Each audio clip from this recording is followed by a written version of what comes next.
All right, everybody, we're going to continue on. Sickness and all, the Harry Potter and the Philosopher's Stone. Tonight we're going to be on chapter 7, the sorting hat. You ready? The door swung open at once, and a tall black-haired witch in emerald green robes stood there, and she had a very stern face, and Harry's first thought that she was not summoned across. The first years, Professor McGonagall, said Hagrid. Thank you, Hagrid. I will take them from here. She pulled the door wide, and the entrance hall was so big you could have fitted the whole of the Dursleys' house in it. The stone walls were lit with flaming torches like the ones at Gringotts, and the ceiling was too high to make out, and a magnificent marble staircase facing them led to the upper floors. They followed Professor McGonagall across the flagged stone floor, and Harry could hear the drone of hundreds of voices from the doorway to the right. The rest of the school must already be here, but Professor McGonagall showed the first years into a small empty chamber off the hall. They crowded in, standing rather closer together than they would have usually have done, peering around nervously. Welcome to Hogwarts, said Professor McGonagall. The start of term banquet will begin shortly, but before you take your seats in the Great Hall, you will be sorted into your houses. The sorting is a very important ceremony, because while you are here, your house will be something like your family within Hogwarts. You will have classes with the rest of your house, sleep in your house dormitory, and spend your free time in your house common room. The 4 houses are called Gryffindor, Hufflepuff, Ravenclaw, and Slytherin. And each house has its own noble history, and each has produced outstanding witches and wizards. And while you're at Hogwarts, your triumphs will earn your house points, and any rule breaking will lose house points. And at the end of the house year, the house with the most points is awarded the House Cup, a great honour. I hope each of you will do credit to whichever house becomes yours. And the sorting ceremony will take place in a few minutes in front of the rest of the school. I suggest you all smarten yourselves up as much as you can while you are waiting. Her eyes lingered for a moment on Neville's cloak, which was fastened under his left ear, and Ron's smudged nose, and Harry nervously tried to flatten his hair. I shall return when we are ready for you, said Professor McGonagall, and please wait quietly. She left the chamber, and Harry swallowed. How exactly do they sort us into houses, he asked Ron. Some sort of test, I think. Fred said it hurts a lot, but I think he was joking. And Harry's heart gave a horrible jolt. A test in front of the whole school? But he didn't know any magic yet. What on earth would he have to do? He hadn't expected something like this the very moment he had arrived, and he looked around anxiously and saw that everyone else looked terrified too. No one was talking much except Hermione Granger, who was whispering very fast about all the spells she'd learned, and wondering which one she'd need. Harry tried hard not to listen to her. He'd never been more nervous. Never. Not even when he'd had to take a school report home to the Dursleys saying that he had somehow turned his teacher's wig blue. And he kept his eyes fixed on the door. Any second now, Professor McGonagall would come back and lead him into his doom. Then something happened which made him jump about a foot in the air, and several people behind him screamed, "What the?" He gasped. So did the people around him. About 20 ghosts had just streamed through the back wall, pearly white and slightly transparent. They glided across the room talking to each other and hardly glancing at the first years. They seemed to be arguing. What looked like a little fat monk was saying, "Forgive and forget, I say. We ought to give him a second chance." "My dear Friar, haven't we given Peeves all the chances he deserves? He gives us all a bad name and, he's not really even a ghost." I say, "Hey, what are you all doing here?" A ghost wearing a ruff and tights had suddenly noticed the first years, and nobody answered. "New students," said the fat friar, smiling around at them. "About to be sorted, I suppose." And a few people nodded mutely. "Hope to see you in Hufflepuff," said the friar. "My old house, you know." "Moving now along," said a sharp voice. "The sorting ceremony is about to start." Professor McGonagall had returned, and one by one the ghosts floated away through the opposite wall. "Now, form a line," Professor McGonagall told the first years, "and follow me." Feeling oddly as though his legs had turned to lead, Harry got into the line behind a boy with sandy hair, with Ron behind him, and they walked out of the chamber, back across the hall, and through a pair of double doors into the Great Hall. Harry had never ever even imagined such a strange and splendid place. It was lit by thousands and thousands of candles, which were floating in midair over four long tables, and where the rest of the students were sitting. These tables were laid with glittering golden plates and goblets, and at the top of the hall was another long table where the teachers were sitting. Professor McGonagall led the first years up here, so that they came to a halt in a line facing the other students. With the teachers behind them, the hundreds of faces staring at them, they looked as pale as lanterns in the flickering candlelight. Dotted here and there among students, the ghost shiny misty silver. Mainly to avoid all their staring eyes, Harry looked upwards and saw a velvety black ceiling dotted with stars. He heard Hermione whisper, "It's bewitched to look like the sky outside. I've read all about it in Hogwarts history." It was hard to believe there was a ceiling there at all, and the great hall didn't simply open to the heavens. Harry quickly looked down again as Professor McGonagall silently placed a four-legged stool in front of the first years. And on top of the stool, she put a pointed wizard's hat. This hat was patched and frayed and extremely dirty. Aunt Petunia wouldn't have let it inside her house. Maybe they had to try to get a rabbit out of it, Harry thought wildly. That seemed the sort of thing, noticing that everyone in the hall was now staring at the hat. He stared at it too, and for a few seconds there was a complete silence. Then the hat twitched. A rip near the brim opened wide like a mouth, and the hat began to sing. "Oh, you may not think I'm pretty, but don't judge on what you see. I'll eat myself if you can find a smarter hat than me. You can keep your bowlers black, your top hat sleek and tall, for I'm the Hogwarts sorting hat, and I can cap them all. There's nothing hidden in your head the sorting hat can't see. So try me on and I'll tell you where you ought to be. You might belong in Gryffindor, where dwell the brave of heart. Their daring nerve and chivalry set Gryffindors apart. You might belong in Hufflepuff, where they are just and loyal. Those patient Hufflepuffs are true and unafraid of toil. Or yet in wise old Ravenclaw, if you've a ready mind, where those of wit and learning will always find their kind. Or perhaps in Slytherin, you'll make your real friends there. Those cunning folk use any means to achieve their ends. So put me on, don't be afraid, and don't get in a flap. You're in safe hands, though I have none, for I'm a thinking cap." The whole hall burst into applause as the hat finished its song. It bowed to each of the four tables and then became quite still again. "So have you just got to try the hat on?" Ron whispered to Harry. "I'll kill Fred. He was going on about wrestling a troll." And Harry smiled weakly. Yes, trying on the hat was a lot better than having to do a spell, but he did wish they could have tried it on without everyone watching. The hat seemed to be asking rather a lot, and Harry didn't feel brave or quick-witted or in any of it at the moment. If only the hat had mentioned a house for people who felt a bit queasy, that would have been the one for him. Professor McGonagall now stepped forward holding a long roll of parchment. "When I call your name, you will put on the hat and sit in the stool to be sorted," she said. "Abbott, Hannah." A pink-faced girl with blonde pigtails stumbled out of line and put on the hat, which fell right down over her eyes, and sat down. A moment's pause. "Hufflepuff!" shouted the hat. The table on the right cheered and clapped as Hannah went down to sit at the Hufflepuff's table, and Harry saw the ghost of the fat friar waving merrily at her. "Bones, Susan." "Hufflepuff!" shouted the hat again, and Susan scuttled off to sit next to Hannah. "Boot, Terry, Ravenclaw!" And the table second from the left clapped this time, and 7 Ravenclaws stood up to shake hands with Terry as he joined them. "Brocklehurst, Mandy," went to Ravenclaw too, but Brown Lavender became the first new Gryffindor, and the table on her far left exploded with cheers. Harry could see Ron's twin brothers catcalling. Bulstrode, Millicent, then became a Slytherin. Perhaps it was Harry's imagination. After all, he'd heard about the Slytherins, but he thought they'd look like an unpleasant lot. He was starting to feel definitely sick now. He remembered being picked for teams during sports lessons at his old school, and he'd always been the last to be chosen.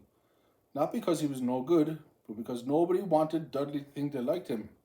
"Finch, Fletchley, Justin, Hufflepuff." And sometimes Harry noticed that the hat shouted out the house at once, but at others it took a while to decide.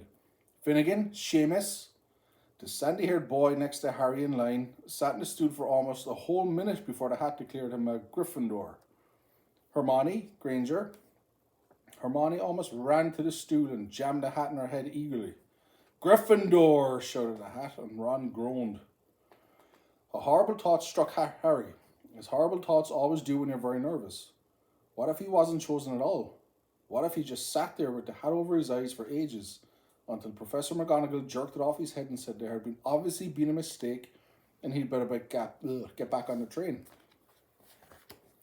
When Neville Longbottom, the boy who kept losing his toad, was called, he fell over on his way to the stool, and the hat took a long time to decide for Neville.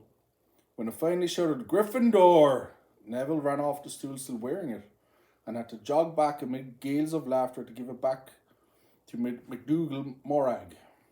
Malfoy swaggered forward when his name was called and got his wish at once. The hat barely touched his head when it screamed, Slytherin! Malfoy went to join his friends Crabbe and Goyle, looking pleased with himself. There were many people left now. Moon, Knott, Parkinson, then a pair of twin girls, Patal and Patil, then Perks, Sally Ann, and then at last, Potter, Harry. As Harry stepped forward, whispers suddenly broke out, like hissing little fires all over the hall. Potter, did she say? The Harry Potter? The last thing Harry saw before the hat dropped over his eyes was a hall full of people craning to get a good look at him.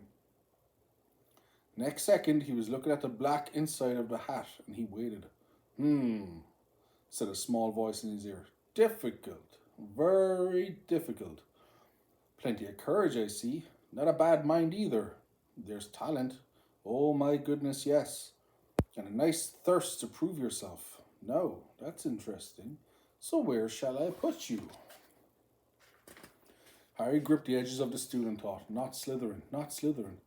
Not Slytherin, eh? Said the small voice. Are you sure? You could be great, you know. It's all here, in your head. And Slytherin will help you on your way to greatness. No doubt about that. No? Well, if you're sure, better be Gryffindor. Harry heard the hat shout the last word to the whole hall. Then he took off the hat and walked shakily towards the Gryffindor table. He was so relieved to have been chosen and not put in Slytherin. He had hardly noticed that when he was getting the loudest cheer yet, Percy the prefect got up and shook his hand vigorously, while the Weasley twins yelled, We've got Potter! We got Potter! And Harry sat down opposite the ghost in the rough he'd seen earlier. The ghost patted his arm, giving Harry the sudden horrible feeling he just plunged into a bucket of ice-cold water. He could see the high table properly now, and at the end nearest him sat Hagrid, who caught his eye and gave him a thumbs up, and Harry grinned back. And there, in the centre of the high table, in a large gold chair, sat Albus Dumbledore. And Harry recognised him at once when the card he got at the Chocolate Frog on the train. And Dumbledore's silver hair was the only thing in the whole hall that shone as brightly as the ghost's. Harry spotted Professor Quirrell too, the nervous young man from the Leaky Cauldron. He was looking very peculiar in a large purple turban. And now, there was only 3 people left to be sorted. Turpin, Lisa, became a Ravenclaw, and then it was Ron's turn. He was pale green by now, and Harry crossed his fingers under the table, and a second later the hat had shouted, Gryffindor! Harry clapped loudly with the rest as Ron collapsed into the chair next to him. Well done, Ron. Excellent, said Percy Weasley pompously. Across Harry's beanie blaze was made of Slytherin. Professor McGonagall rolled up her scroll and took the sorting hat away. Harry looked down at his empty golden plate. He'd only just realised how hungry he was.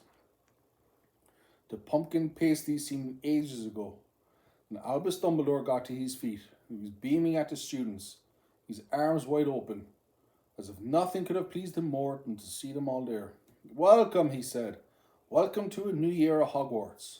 Before we begin our banquet, I would like to say a few words. And here they are. Nitwit, Blubber, Oddment, and Tweak. Thank you. He sat back down and everybody clapped and cheered. Harry didn't know whether to laugh or not. Is he a bit mad? He asked Percy uncertainly. Mad, said Percy airily. He's a genius. Best wizard in the world. But he's a bit mad, yes. Potatoes, Harry. Harry's mouth fell open. The dishes in front of him were now piled with food. He had never seen so many things he liked to eat on one table.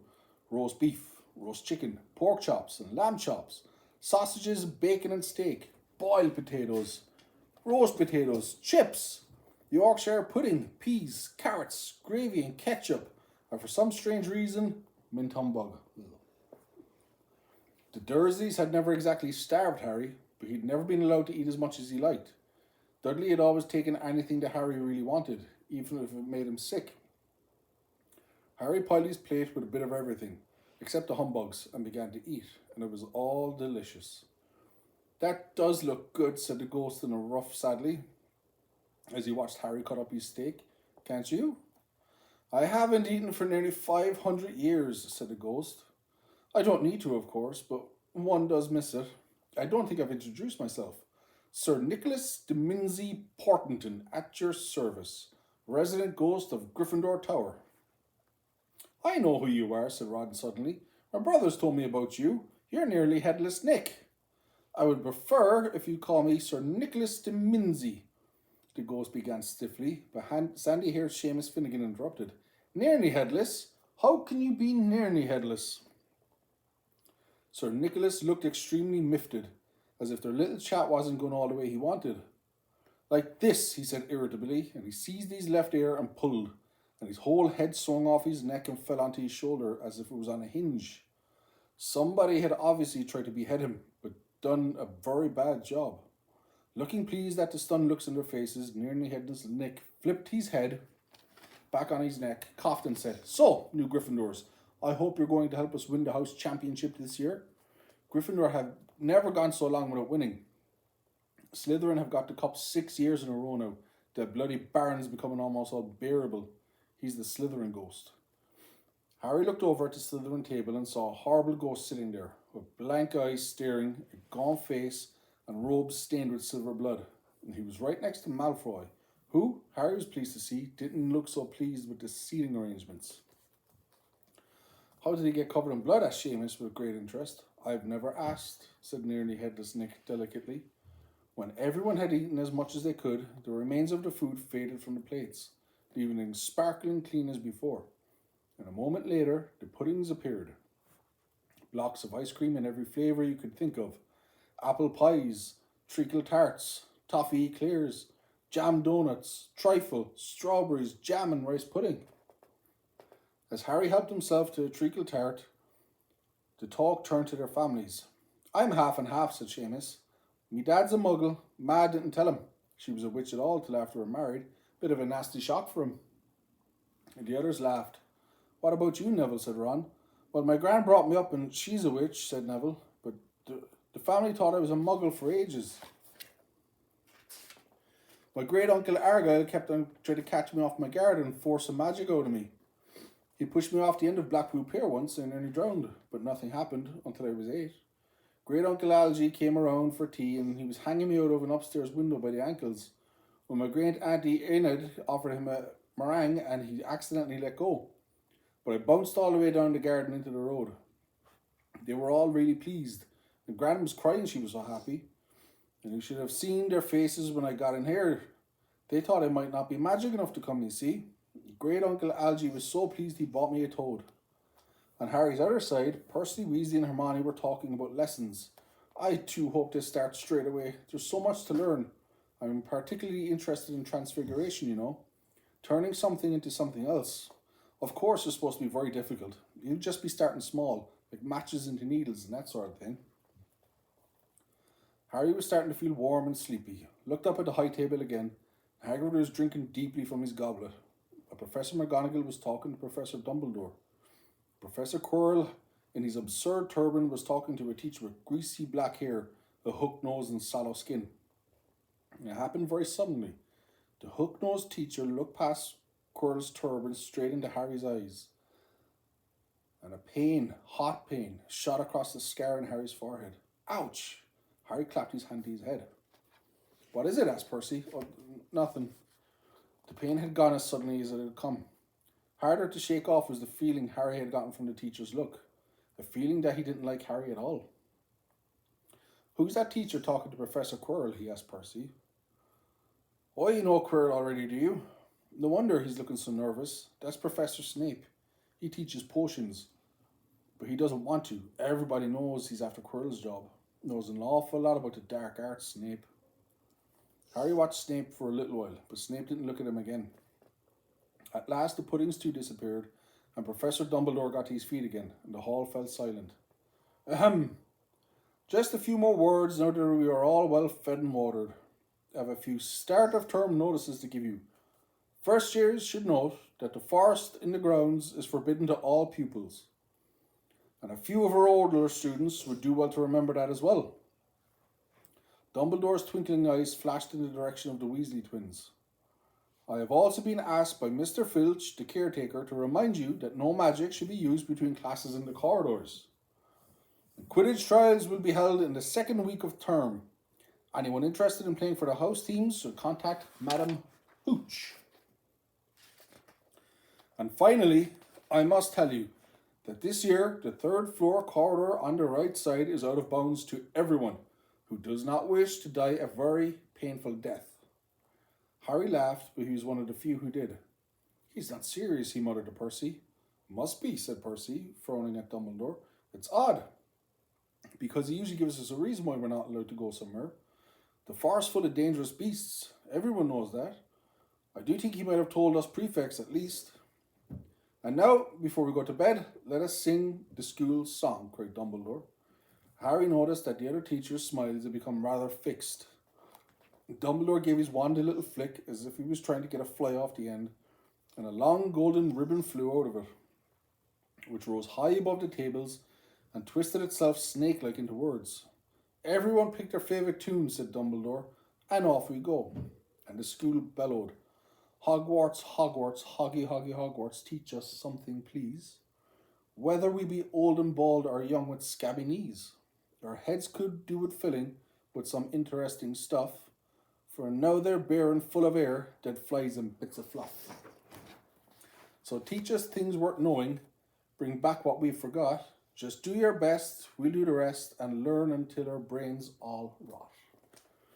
Everybody finished the song at different times, and at last only the Weasley twins were left singing along to a very slow funeral march, and Dumbledore conducted their last few lines with his wand, and when they had finished, he was one of those who clapped the loudest. Ah, music, he said, wiping his eyes, a magic beyond all we do here. And now, bedtime, off you trot. The Gryffindor first years followed Percy through the chattering crowds, out of the Great Hall and up the marble staircase, and Harry's legs were like lead again, but only because he was so tired and full of food. He was too sleepy even to be surprised that all the people in the portraits along the corridors whispered and pointed as they passed, or that twice Percy led them through doorways hidden behind sliding panels and hanging tapestries. They climbed more staircases, yawning and dragging their feet, and Harry was just wondering how much further they had to go when they came to a sudden halt. A bundle of walking sticks was floating in midair ahead of them, and as Percy took a step towards them, they started throwing themselves at him. Peeves, Percy whispered to the first years. A poltergeist. He raised his voice. Peeves, show yourself. A loud, rude sound like the air being let out of a balloon answered, Do you want me to go to the bloody barn? And there was a pop, and a little man with wicked dark eyes and a wide mouth appeared, floating cross-legged in the air, clutching the walking sticks. Oh, he said with an evil cackle. Ickle firsties, what fun. He swooped suddenly at them, and they all ducked. Go away, Peeves, or the barn will hear about this. I mean it, barked Percy. Peeves stuck out his tongue and vanished, dropping the walking sticks on Neville's head. They heard him zooming away, rattling coats of armour as he passed. You want to watch out for Peeves, said Percy, as they set off again. The bloody baron's the only one who can control him. He won't even listen to us prefects. Ah, here we are. At the very end of the corridor hung a portrait of a very fat woman in pink silk dress. Password, she said. Captus Draconis, said Percy, and the portrait swung forward to reveal a round hole in the wall.